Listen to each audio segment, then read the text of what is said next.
अस्सलामुअलैकुम students, welcome back to my YouTube channel. Student, आज हम फर्स्ट ईयर केमिस्ट्री से चैप्टर नंबर 2 से क्रिस्टलाइजेशन को डिस्कस करेंगे। Crystallisation is a analytical technique in which we will obtain crystal of a pure substance, and another definition you can say formation of a crystal by cooling the process of hot saturated solution। यानी hot saturated solution को जब हम cool करेंगे तो हमें जो है वो क्रिस्टल ऑब्टेन होंगे। This phenomena is called crystallisation and the material और crystal will be obtain during this process. ठीक है, तो इस लेक्चर के अंदर हम देखेंगे definition, which type of step will be involve during the crystallisation and what are the application. ठीक है, तो डेफिनेशन यहाँ पे लिख देता हूँ। Analytical technique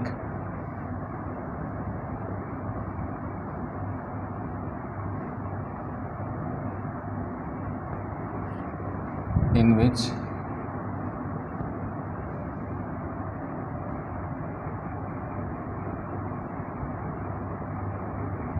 crystal of pure solid substance will be obtained। ठीक है, obtained। This phenomena is called crystallization। अब हम इन स्टेप को डिस्कस करेंगे। ये वो स्टेप है जो क्रिस्टलाइजेशन के दौरान जो है वो डन करवाते हैं। Choice of solvent, preparation of saturated solution, filtration, cooling and collecting of a crystals, drying of a crystal and last one is a decolourisation of undesired particle. ठीक है, तो नंबर 1 पे चॉइस ऑफ सॉल्वेंट में जो है वो हम discuss करेंगे कि चॉइस ऑफ सॉल्वेंट जो है वो क्या होता है, कि हम किस तरह का सॉल्वेंट जो है वो यूज़ करेंगे। याद रखना स्टूडेंट, सबसे इम्पोर्टेंट बात during the choice of solvents है वो ये होती है कि आपका जो सॉल्वेंट जो आपने यूज़ करना है, तो तकरीबन अगर हम जब सॉल्यूशन बनाते हैं तो हमें इतना तो कम से कम पता होता है कि सेम नेचर में हम यूज़ करते हैं सॉल्यूट और सॉल्वेंट। बहुत सारे ऐसे सॉल्वेंट होते हैं जो सॉल्यूट को डिज़ोल्व तो करवा लेते हैं, लेकिन यहाँ पे सिर्फ मकसद हमारा डिज़ोल्व करवाना नहीं है। डिज़ोल्व करवाने के बाद हम मुख्तलिफ स्टेप उस पर परफॉर्म करवाएंगे। उन स्टेप पे भी उतरने के लिए उस सॉल्वेंट का होना ज़रूरी होता है। तो हम इस तरह का सॉल्वेंट यूज़ करेंगे जो सारी प्रॉपर्टी एक्सीलेंट जो है वो असेंशियल प्रॉपर्टी उसमें मौजूद होनी चाहिए, जो नेसेसरी प्रॉपर्टी होगी फॉर क्रिस्टलाइजेशन। ठीक है, तो सबसे पहली बात है कि वो चीप इन नेचर होना चाहिए, यानी सस्ता तरीन होना चाहिए, ज़्यादा महंगा नहीं होना चाहिए, आसानी से मार्केट में अवेलेबल हो जाना चाहिए। तो नॉन वोलाटाइल इन नेचर होना चाहिए, आसानी से रूम टेम्परेचर पे वेपर में चेंज ना हो, नॉन पॉइजनस हो और इम्प्योरिटीज़ को डिज़ोल्व करने की सलाहियत ना रखता हो।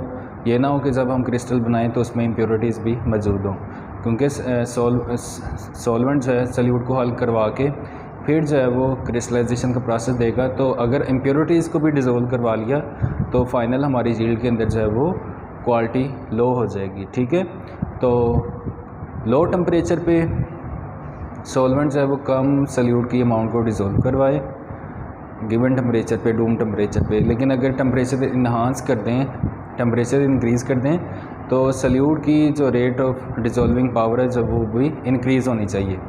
तो ये कुछ स्टेप हैं जिनको हम मद्देनज़र रखते हैं ड्यूरिंग क्रिस्टलाइजेशन, यानी choice of solvent.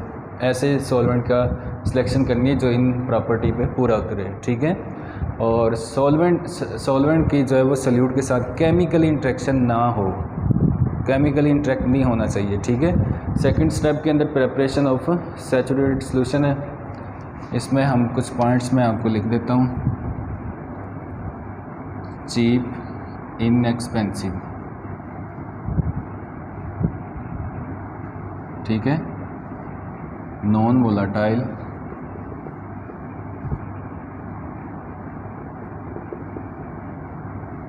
Non poisonous. Third one इसमें should not dissolve impurities.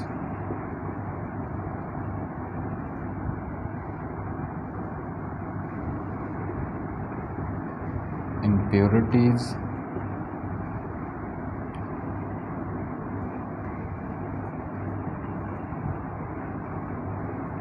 easily available in market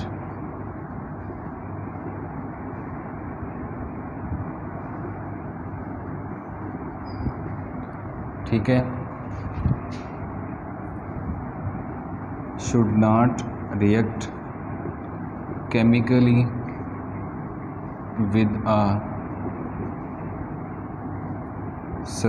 salute, यानी सल्यूट के साथ केमिकल इंट्रैक्शन ना हो, जस्ट उसको डिज़ोल्व करवाए और सॉल्यूशन जो है वो प्रिपेयर हो जाए।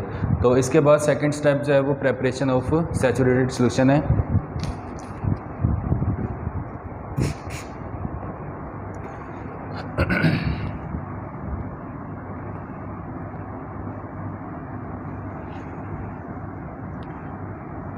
सैचुरेटेड सॉल्यूशन को प्रिपेयर करने के लिए हमारे पास सल्यूट और सॉल्वेंट जो है वो मौजूद होते हैं। सैचुरेटेड सॉल्यूशन स्टूडेंट आप जानते हैं 9th क्लास के अंदर हम जब डिस्कस करते हैं सॉल्यूशन की टाइप्स, तो वहाँ पे सैचुरेटेड सॉल्यूशन डिस्कस करते हैं। सैचुरेटेड सॉल्यूशन ऐसा सॉल्यूशन जिसमें सल्यूट जो है वो मैक्सिमम अमाउंट जो है वो डिज़ोल्व यानी उसकी हो जाए सॉल्वेंट के अंदर एट अ गिवन टेम्परेचर, यानी रूम टेम्परेचर के ऊपर आपकी अमाउंट जो है वो मैक्सिमम डिज़ोल्व हो जाए। तो उस हालत में जो सॉल्यूशन हमारे पास प्रिपेयर होगा तो हम उसको बोलेंगे सैचुरेटेड सॉल्यूशन। तो यहाँ हमारे पास जब हमने ऊपर वाले पॉइंट में एक बार डिस्कस किए सॉल्वेंट में कि चॉइस ऑफ सॉल्वेंट है कि ऐसा सॉल्वेंट हमने यूज़ करना है जो गिवन टेम्परेचर पे आए, यानी लो टेम्परेचर पे आपका सल्यूट के अंदर मैक्सिमम अमाउंट डिज़ोल्व करवाए, और जब हम उसको हीट करें तो वो मैक्सिमम अमाउंट ऑफ डिज़ोल्व करवाने की सलाहियत रखे। ठीक है, यानी लो टेम्परेचर पे जितनी भी मैक्सिमम होनी है तो वो हो जाए, लेकिन जब हम उसको हीट करें, टेम्परेचर अप्लाई करें, तब वो और ज़्यादा अमाउंट जो है सल्यूट की डिज़ोल्व कराए। तो उस दौरान जो है हमारे पास फ़र्ज़ करें ये हमारे पास एक बीकर है, तो इसके अंदर हमने सल्यूट और सॉल्वेंट को जो है वो मिला के सॉल्यूशन बना लिया। ठीक है, ये सॉल्यूशन हमारे पास तैयार हो गया और इसका टेम्परेचर ज़्यादा है और ये हॉट इन नेचर है। तो इसके बाद स्टेप जो है ये सॉल्यूशन तैयार हो गया। इसके बाद है नेक्स्ट स्टेप है फ़िल्ट्रेशन का। फ़िल्ट्रेशन का मैंने स्टेप यहाँ पे इसलिए आपको साथ ही बताना ज़रूरी समझा क्योंकि फ़िल्ट्रेशन प्रोसेस के लिए सॉल्यूशन जो है वो हॉट हो तो ज़्यादा अच्छी फ़िल्ट्रेशन हो जाती है। ठीक है, अगर सॉल्यूशन आपका ठंडा है तो उसमें सॉलिड सब्सटेंस मौजूद होंगे, या वो सब्सटेंस जो सल्यूट जो है वो सेमी फेज़ में था तो वो मे बी कंडेंस होकर दोबारा जो है वो ठंडा होने पे जो है वो सॉलिड फेज़ गेन कर ले। तो इससे पहले हमने सॉल्यूशन को जो ठंडा नहीं होने देना और हॉट सॉल्यूशन को ही आपने फ़िल्ट्रेशन का प्रोसेस से गुजार लेना। फ़िल्ट्रेशन सिंपल वही आप फ़नल यूज़ करते हैं इसके लिए। इसके ऊपर हम अपना पेपर रख लेते हैं, तो ये जो सॉल्यूशन बना है इसको हम यहाँ पे डाल देते हैं। ठीक है, इतना ये इसके अंदर सॉल्यूशन जा रहा है। ठीक है, तो इसके अंदर आहिस्ता आहिस्ता मूव करवाएंगे और ये नीचे हमारे पास एक और कलेक्टिंग पार्ट मौजूद होना है, तो यहाँ पे हम जो है वो इसका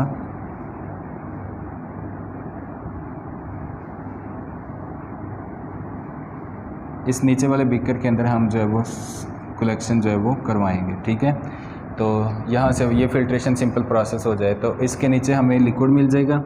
जो अनडिज़ायर्ड पार्टिकल होंगे सारे के सारे वो इस पेपर के ऊपर रह जाएंगे, जिसको ये वो पार्टिकल होंगे सल्यूट के जो अभी भी सॉल्यूशन में सॉल्युबल नहीं हुए। ठीक है, इनको सॉल्युबलाइज करने के लिए, सॉल्युबल होने के लिए ज़्यादा टेम्परेचर की ज़रूरत थी, तो यानी सॉल्वेंट की अमाउंट जो है वो ख़त्म हो चुकी थी, तो ये अनडिज़ायर्ड पार्टिकल वैसे ही अनडिज़ोल्व फॉर्म में रह गए, इनडिज़ोल्व फॉर्म में। ठीक है, तो अनरिएक्टेड फॉर्म में रह गए, तो इसलिए ये पेपर से हम सेपरेट आउट कर लेंगे। ये हमारे पास जो सॉल्यूशन बनेगा, अब इसको हम कूलिंग के प्रोसेस से गुजारेंगे।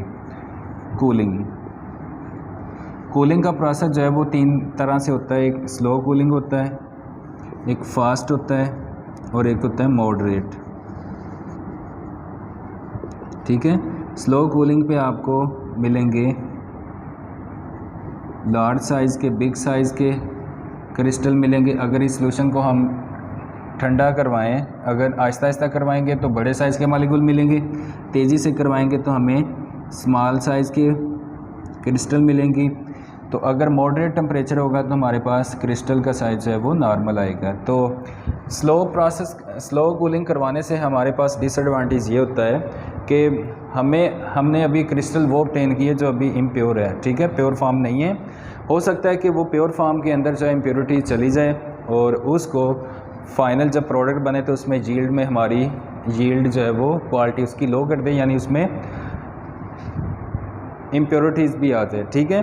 तो फास्ट कूलिंग जो है वो भी नहीं करवानी, आपने मॉडरेट टेम्परेचर रखना है ताकि मॉडरेट टेम्परेचर पे नॉर्मल कूलिंग जो है वो हो के आपको नॉर्मल साइज़ में क्रिस्टल जो है वो मिल सके। तो ये था कूलिंग प्रोसेस। इसके बाद जो है कलेक्शन ऑफ क्रिस्टल है।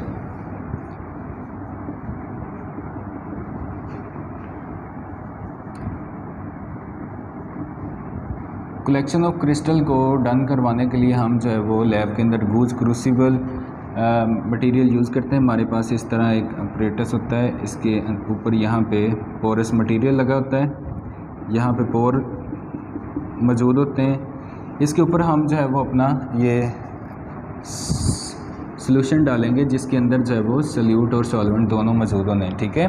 तो यहाँ पे सॉल्यूशन जैसे हम डालेंगे तो इसमें क्रिस्टल जो है हमारे इस पोर वाले प्लेस के ऊपर यहाँ पे हमें ऑब्टेन होंगे और सारा फ़िल्टर जो सॉल्यूशन होगा जिसको हम मदर लिक्वर का नाम देंगे वो नीचे हमें ऑब्टेन होगा। यहाँ पे मदर लिक्वर वो लिक्विड को बोलते हैं जिसमें क्रिस्टल मौजूद होती हैं और सॉल्यूशन लिक्विड फॉर्म में भी अभी मौजूद होता है। तो यहाँ पे लिक्विड जो है वो नीचे चला जाएगा। Maximum amount of crystal will be obtain at that place, ठीक है। यहाँ पे हमें मैक्सिमम अमाउंट क्रिस्टल की बचेगी। अगर फ़र्ज़ करें इसके अंदर जो है अभी भी लिक्विड मौजूद है तो इस तरह यहाँ इसके ऊपर जो है एक केक की प्लेस जो है वो ऑब्टेन करेगा यहाँ पे। तो हम इसको सेमी सॉलिड भी होगा, इसमें लिक्विड भी अभी होगा, तो इसको हम क्या करेंगे कोर के साथ प्रेस करेंगे ताकि मैक्सिमम अमाउंट जो है वो क्रिस्टल की हमें ऑब्टेन हो सके और जितना भी इसमें लिक्विड या मॉइस्चर होगी वो नीचे फ़िल्टर गूज क्रूसिबल के ज़रिए नीचे फ़िल्टर हो जाए। तो इससे नेक्स्ट स्टेप जो है वो ड्राइंग ऑफ क्रिस्टल है।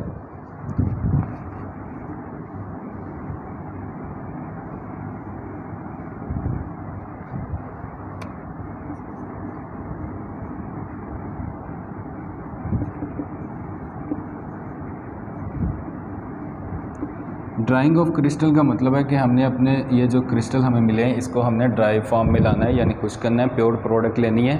तो ड्राई करवाने के लिए हमारे पास जो है लैब के अंदर हम 3 मेथड जो है वो यूज़ करते हैं। या पहला मेथड है या तो हम फ़िल्टर पेपर यूज़ करेंगे, दूसरा मेथड है इसमें या फिर हम ओवन यूज़ करेंगे, या फिर हम थर्ड पे डेसिकेटर यूज़ करेंगे।